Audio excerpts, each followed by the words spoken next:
Good morning students. कक्षा 9 में हमारी निर्देशांक ज्यामिति चल रही थी।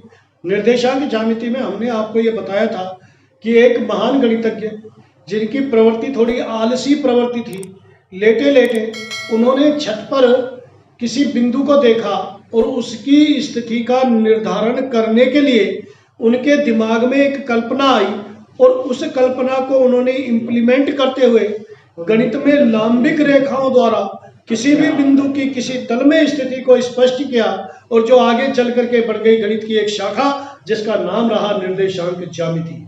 तो रेने दकार्ते द्वारा कार्तीय पद्धति को इम्प्लीमेंट करते हुए, कार्तीय पद्धति का एक आविष्कार करते हुए एक पद्धति विकसित हुई और उस पद्धति द्वारा बिंदु की किसी तल में स्थिति निर्देशांक ज्यामिति का बड़ा रूप बन गई। कल मैंने आपको यह बताया था कि इस प्रकार से खींची गई पंक्ति और इस प्रकार से खींचा गया स्तंभ ये कहलाती है पंक्ति, यानी कि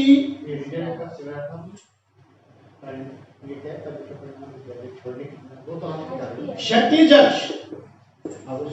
रेखा, इसको क्षैतिज अक्ष भी बोलते हैं, इसको एक्स अक्ष भी बोलते हैं, इसको एक्स ओ एक्स डैश अक्ष भी बोलते हैं। ध्यान रहे, इसको जब मैं संख्या के रेखा के रूप में निरूपित करूंगा तो ये मूल बिंदु हो जाएगा 0। सीधे हाथ की तरफ की संख्याएं धनात्मक होंगी और उल्टे हाथ की तरफ जाने वाली सभी संख्याएं ऋणात्मक होती जाएंगी। सीधे हाथ की तरफ चलने वाली संख्याएं बड़ी होंगी और उल्टे हाथ की तरफ चलने वाली संख्याएं छोटे क्रम में बढ़ती चली जाएंगी। ये बड़ा क्रम है, ये छोटा क्रम है। यहाँ पर एक्स अक्ष लिखा जाता है सीधे हाथ की तरफ और इधर लिखा जाता है एक्स डैश।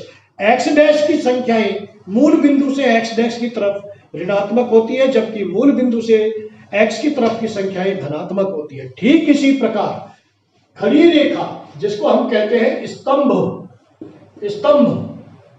ऊर्ध्वाधर रेखा, ऊर्ध्वाधर रेखा, ऊर्ध्वाधर अक्ष, ये सब इसके पर्यायवाची है। ऊर्ध्वाधर अक्ष, वाई अक्ष, वाई ओ वाई डैश, यानी कि मैं यहां पर यदि मूल बिंदु ले लेता हूं तो इससे ऊपर की तरफ चलने पर संख्याएं धनात्मक होंगी अर्थात बढ़ेगी, नीचे की तरफ चलने पर संख्याएं ऋणात्मक होंगी यानी कि दक्षिण दिशा में, और संख्याएं घटेंगी और मूल बिंदु होगा 0। कल मैंने आपको यहां तक बताया था। ये जो बोर्ड है ये क्या है? बोर्ड का सफेद वाला भाग जो आप स्क्रीन पर देख रहे हैं अपने मोबाइल के पर, ये बोर्ड का जो सफेद वाला भाग है जिस पर मैं डस्टर घुमा रहा हूं, क्या है ये? एक तल है। इसको क्या बोलते हैं? समतल। क्या बोलते हैं? अगर ये ऊबड़ खाबड़ होता तो वक्राकार था, और ये चूंकि प्लेन है इसलिए समतल। समतल में रेने दकार्ते ने यह बनाया था कि आप लांबिक रेखाएं खींच लीजिए। लांबिक रेखाएं किसे कहते हैं? ऐसी दो रेखाएं जिनके बीच बनने वाला कोण समकोण हो, लांबिक रेखाएं कहलाती है। लांबिक रेखाओं के प्रतिच्छेदन बिंदु को कहते हैं मूल बिंदु। क्या कहते हैं? मूल बिंदु। और इसको डिनोट करते हैं ओ से। ये हो गया एक्स, ये हो गया डैश, ये हो गया वाई, ये हो गया वाई डैश। इधर की तरफ की संख्याएं कैसी होंगी? 1 2 3 धनात्मक। ऊपर की तरफ की कैसी होंगी? 1 2 3 धनात्मक। उल्टे हाथ की तरफ कैसी होंगी? 1 2 3 ऋणात्मक। और नीचे की तरफ कैसी होंगी? 1 2 3 ऋणात्मक। ध्यान रहे, याद रहे, चेतावनी और वार्निंग। अंकों का क्रम 0 से लेकर चले। एक बार मैं कॉपी चेक कर रहा था तो एक बच्चे ने देखो कैसे लिखा, 1 2 3, यहां से लिखता हुआ नहीं आया, -1 -2 -3। उसका प्रश्न पूरा गलत हो गया, जल्दबाजी में उसने ये गलती की। आपको कहां से चलना है? 0 से चलना है। यहां पर आपका 0 है, इसलिए इन चीजों का विशेष ध्यान रखें। 0 से चाहे वो +1 की तरफ बढ़े या माइनस की तरफ बढ़े, काउंटिंग यहां से शुरू करें। ये लांबिक रेखाएं एक्स अक्ष, और वाई अक्ष कहलाती है। तो देखो अभी आपने क्या क्या पढ़ लिया, एक्स अक्ष जो सीधी रेखा है जिसको हम बोलते हैं पंक्ति, वाई अक्ष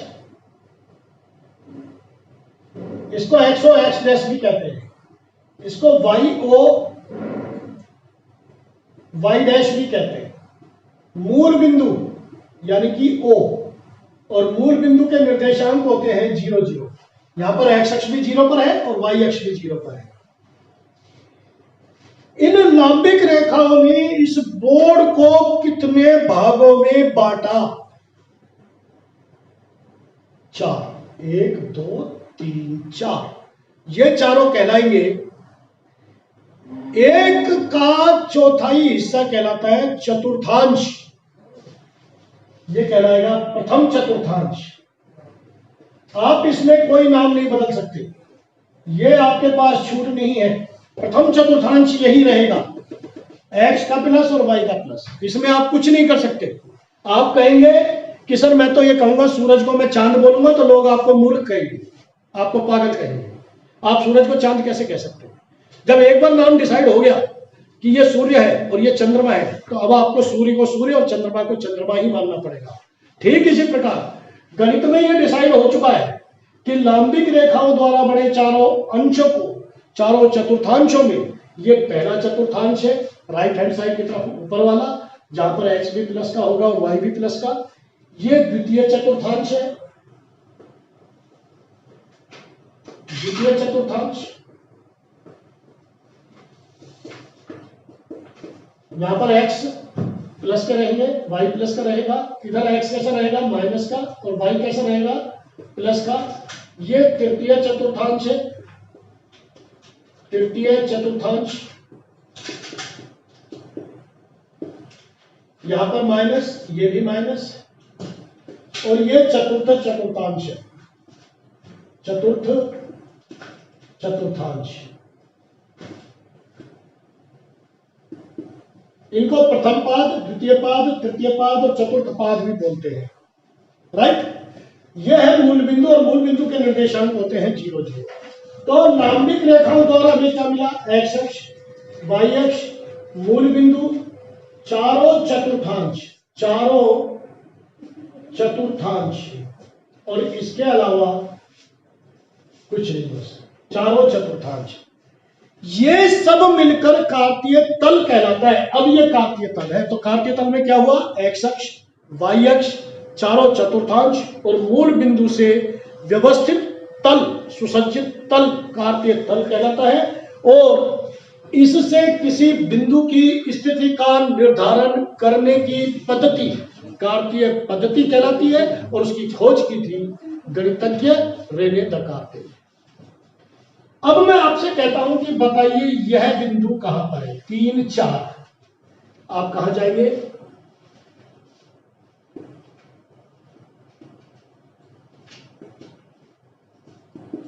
कहां जाएंगे? पहले 3 पर, पहले एक्स अक्ष को पढ़ेंगे। मैं सवाल यहां लिख रहा हूं, 3 4 बताइए कहां बिंदु है? पहले एक्स अक्ष पे चलो, 1 2 3। अब वाई अक्ष की तरफ चलो, 1 2 3 4, 4 की सीध में आ जाओ और यहां लगा दो, इसको लिख दो, राइट। -3 4, -3 है तो इधर आएंगे और 4 इधर। ये हो गया क्यू बिंदु। आर बिंदु बताइए कहां पर होगा? -3 -4, -3 और नीचे की तरफ -4, यह हो गया आर बिंदु। एस 3 -4, यह होगा चतुर्थ चतुर्थांश में, यह आपको आना चाहिए। बताइए 3 4 कौन से चतुर्थांश में होगा? 3 4 नहीं, 3 0। आपने अगर पहला चतुर्थांश बोला तो आपका उत्तर गलत माना जाएगा, 0 नंबर दे दिया जाएगा, क्योंकि 0 न धनात्मक है न ऋणात्मक है। इसलिए आप इसका उत्तर देंगे कि सर ये बिंदु एक्स अक्ष पर मिलेगा। कहां मिलेगा? एक्स अक्ष पर। ये P बिंदु है। Y बिंदु कहां मिलेगा? Y छोड़ो, K बिंदु। मैंने Y इसलिए हटाया है कि Y हमने अक्ष का नाम दे रखा है और किसी एक एब्रीविएशन को किसी एक प्रश्न में एक ही बार यूज में लेना चाहिए। 0, 4 कहां मिलेगा? पहले 0 पर आइए, 0 कहां है? मूल बिंदु पर। अब 4 पर जाइए, ये आपका हो गया K बिंदु। कहां पर है? Y अक्ष पर। ये बोलेंगे Y अक्ष पर। ध्यान दें, X अक्ष के निर्देशांक को भुज कहा जाता है और Y अक्ष के निर्देशांक को कोटि कहा जाता है।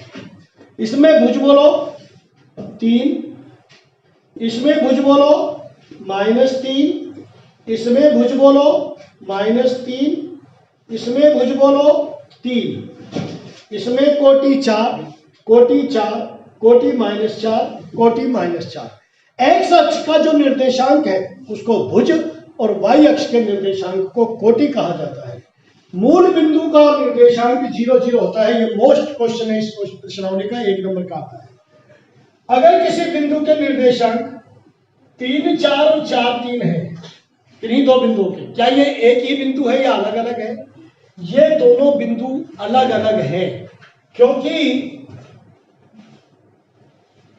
बिंदुओं का निर्देशांकों का क्रम, भुज और कोटि क्रम विनिमयता गुणधर्म का पालन नहीं करते हैं। किसी बिंदु के निर्देशांक यदि x y है, किसी अन्य बिंदु के निर्देशांक y x है, तो ये एक ही बिंदु नहीं है।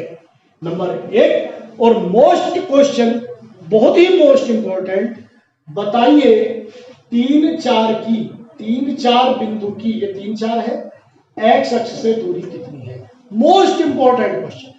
तो आंख पे पट्टी बांधो और पट्टी बांध के जवाब दो। Y अक्ष का निर्देशांक ही x अक्ष से दूरी होती है। देखो समझ लो इसको, ये x अक्ष है, बताओ इससे ये कितनी दूर है? 1, 2, 3, 4।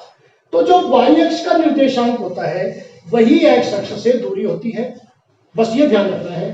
तो 3, 4 की x अक्ष से दूरी 3 और Y अक्ष से दूरी,